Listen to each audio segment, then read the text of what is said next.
Welcome to Performance Unlimited. What we have for you here on the test stand today happens to be our 408 Windsor engine package. This customer happened to choose the Inglis 48mm Weber carb system. It's a very nice choice. Give you a little bit about the way this motor is set up. Is we start off with a late model 351 Windsor block.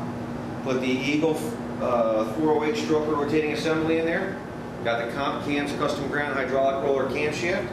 Do the East Street Edelbrock aluminum cylinder heads. Got the stainless steel roller rockers and the Manley push rods in it. This customer happened to choose the Canton rear sump oil pan as well. The motor runs very nice. Preliminary runs are making some really decent power with it. If there's anything we can help you with, definitely feel free to give us a call, 800-267-3940, or check us out on the web, proformanceunlimited.com. Enjoy the dyno run.